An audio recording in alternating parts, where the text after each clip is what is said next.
तो ये वो एक्शन है जहां से वेट लॉस के लिए ये यूज होता है। ये चीज गलत है क्योंकि ये इंजेक्शन अगर आप किसी एक्सपर्ट की राय के बगैर यूज करते हैं तो इसके कुछ साइड इफेक्ट्स भी होते हैं। कोई भी कैंसर ये कर देता है, ये ऐसा कुछ भी नहीं है। इसका सारा ताल्लुक मैदे से, मैदे में गैस करता है, तेजाबियत करता है, वॉमिटिंग, नोजिया, ये इसके साइड इफेक्ट्स हैं। अंडर 1%, लेस देन 1% केसेस में जो है ये पेनकेटाइटिस करता है, यानी जो लबलब है उसकी इन्फ्लेमेशन या उसकी इन्फेक्शन करता है। और जहां तक ये साइड इफेक्ट है इसका कि जी ब्लाइंडनेस करता है, अंधापन करता है या कैंसर करता है, कोई ऐसी चीज नहीं है। इस इंजेक्शन का कोई इफेक्ट आंखों की बिनाई पे या पर्दे पे नहीं है। डॉक्टर साहब, एक बड़ी मशहूर दवा का जिक्र मैं जरूर करना चाहूंगी। मैंने जी। पिछले एक पॉडकास्ट में भी पूछा था जी। तबीबा साहिबा से।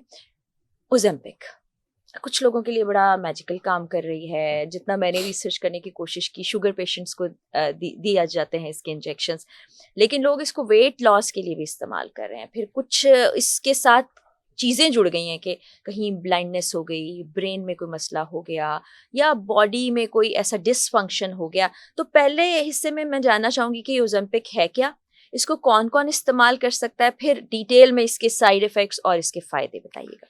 देखिए, जो ओजेम्पिक या इससे रिलेटेड जो भी मेडिकेशन को हम GLP-1 एगोनिस्ट कहते हैं, ये मतलब जो फार्माकोलॉजिकल क्लासिफिकेशन में दवाइयों की टेक्निकल नाम टेक्निकल है नाम है, जी। मुश्किल है, लेकिन जस्ट मैं इंट्रोडक्शन के लिए कि ठीक। GLP-1 एगोनिस्ट कहते हैं।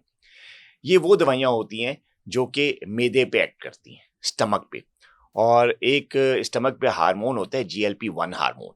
अच्छा। ये वहां से इनका मैकेनिज्म स्टार्ट होता है और ये दवाइयाँ एक ख़ास किस्म के हार्मोन पे एक्ट करती हैं और इसकी सिक्रीशन को थोड़ा सा बढ़ाती हैं, जिससे होता क्या है, GLP-1 की सिक्रीशन को बढ़ाने से होता क्या है, ये मैदे में होता है ये हार्मोन, और जो स्टमक की जो लाइनिंग नहीं होती वहां से ये सिक्रीट करता है। इट्स अ हार्मोन, ठीक है। अच्छा, अब ये हार्मोन क्या करता है, ये आम आदमी में भी होता है। जब हम खाना खाते हैं तो ये निकलता है लाइनिंग से, और इसका काम क्या होता है कि ये जो है एक तो जैसे जैसे ग्लूकोज बढ़ता है खाने के साथ, तो ये लबलबे को जाके कहता है कि निकालो इंसुलिन, यानी जैसे जैसे ग्लूकोज लेवल बढ़ता है तो उससे रिलेटेड जितनी भी इंसुलिन निकलती है वो इसके कहने पे निकलती है, GLP-1 के कहने पे। बिल्कुल ठीक है। एक तो ये फंक्शन हो गया उसका। दूसरा GLP-1 जो है ये करता क्या है, ये ब्रेन में एक्ट करता है, और ब्रेन में एक सेंटर होता है, उसको कहते हैं हाइपोथैलेमस, ठीक है। ये समझे, इसको हम कह लें कि भूख का सेंटर है। ठीक है। हाइपोथैलेमस में एक पार्ट होता है, उसमें ये सेंटर होता है, एपेटाइट सेंटर कह लें उसको, ठीक है। और उसका काम क्या होता है कि भूख को कंट्रोल करता है। जैसे हम खाना खाते हैं तो ये निकलता है और ये सीधा ब्रेन में जाके ऐड करता है और कहता है कि यार बस अब भूख कम कर दो। ठीक है। तो भूख कम हो जाती है इससे, और बंदा भरा भरा फील करता है, और बंदे का फिर जब खाने को दिल नहीं करता है या उसका पेट भरा महसूस करता है तो खाना कम खाता है। तो ये वो एक्शन है जहां से वेट लॉस के लिए ये यूज होता है। ठीक है। अच्छा, अब ये इसका एक्शन है जिसकी वजह से ये शुगर लेवल्स भी कंट्रोल करता है और वेट लॉस की भी करता है, और यही खूबी है इसकी, जो कि शुगर के अंदर तो चलो ये मेडिकेशन अब यूज हो ही रही है, लेकिन वेट लॉस के भी लोग यूज करते हैं। लेकिन यहाँ पे एक बहुत ही समझे एक मिथ है, और वो ये है, या मिथ कह लें, ये कि जी ये कोई भी यूज कर सकता है।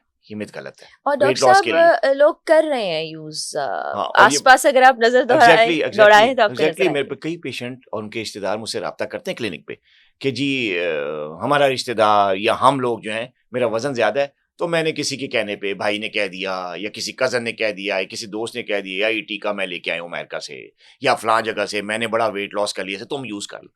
तो उसने बगैर किसी डॉक्टर के मशवरे के, बगैर किसी प्रोफेशनल से एडवाइस लेने से वो इंजेक्शन शुरू कर देते हैं।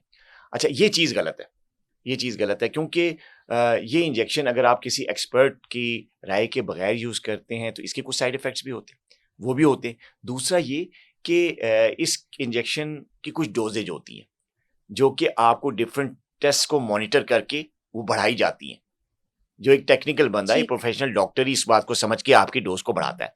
लोग क्या करते हैं, एक डोज फिक्स जो आई, दोस्त ने बताई कि मैंने ये लिया है तो बस तुम तो वही लेते रहते हैं, तो क्या था, वेट स्टक कर जाता है, वेट स्टक कर जाता है, और इसके साइड इफेक्ट ज्यादा होने शुरू होते हैं।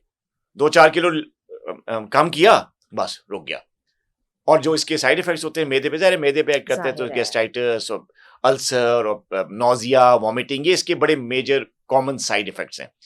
तो जब वेट स्टक करता है, लोग लेते रहते हैं, तो ये तो काम करना छोड़ देता है। जब काम करना छोड़ता है तो ज़ाहिर है वेट तो रिड्यूस नहीं हो रहा था, लेकिन लोग ले रहे होते हैं, तो फिर इसके साइड इफेक्ट्स शुरू हो साइड इफेक्ट्स जाते आने शुरू हो हैं। जाते हैं। डॉक्टर साहब फिर ये बॉडी के साथ साथ ब्रेन के लिए कितना नुकसानदेह ये भी बताइएगा। देखिए ब्रेन पे तो इसका कोई साइड इफेक्ट नहीं है। ठीक, इसका सारा जो मैंने आपको मैकेनिज्म एक्शन जी बताया, जी जी, इसका सारा एक्शन मैदे से रिलेट करता है। ठीक है। ठीक है, और हाँ, मैदा ही सिग्नल दे रहा है दिमाग को।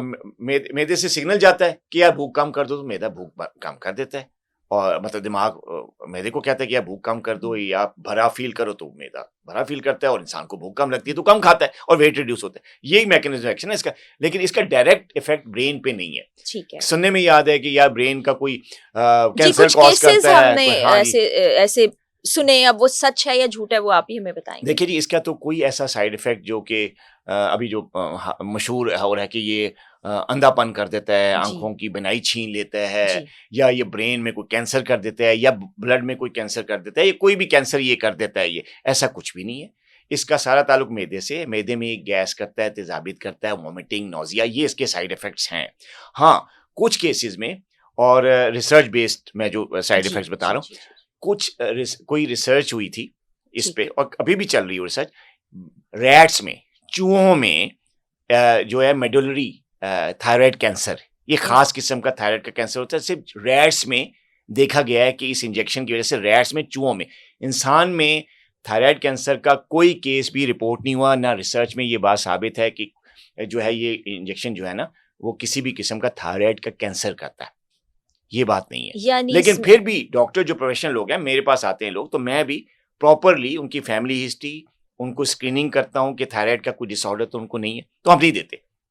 ठीक है, हालांकि ये रैट्स में ये साइड इफेक्ट नोट हुआ है, ह्यूमंस में ऐसा कोई साइड इफेक्ट आज तक किसी भी रिसर्च में नहीं आया और नहीं आएगा, क्योंकि इसका रोल ही नहीं है थायराइड के साथ। ठीक है। लेकिन ये चीज होती है। प्लस कुछ लोगों में, सब में नहीं, बहुत कम लोगों में इसका एक साइड इफेक्ट होता है गॉल स्टोन्स का, पित्ते की ठीक, पथरी करके। पथरियां जो तो है किसी को अगर पित्ते की पथरी की पहले से हिस्ट्री है जी, या उसकी फैमिली में है, तो फिर तो चलो आप ना लें, ये साइड इफेक्ट है। लेकिन अगर किसी का पित्ता ठीक है, कोई डिसऑर्डर नहीं है, तो वो ले सकता है, कोई ऐसा साइड इफेक्ट इसका नहीं होता, डॉक्टर्स के ठीक है। कहने पे। यानी जो भी दवा या इंजेक्शन आप ले रहे हैं डॉक्टर की सुपरविजन में और उसकी डिवाइस के बगैर इस्तेमाल ना करें। जिन लोगों का कोलिसेक्टेक्टमी हो चुकी होती है, ठीक, यानी जिनका पित्ता निकाला जा निकाला चुका होता है, तो वो तो लाजमी ले सकते हैं, उनको ये गॉल स्टोन्स का तो प्रॉब्लम ही नहीं होता है।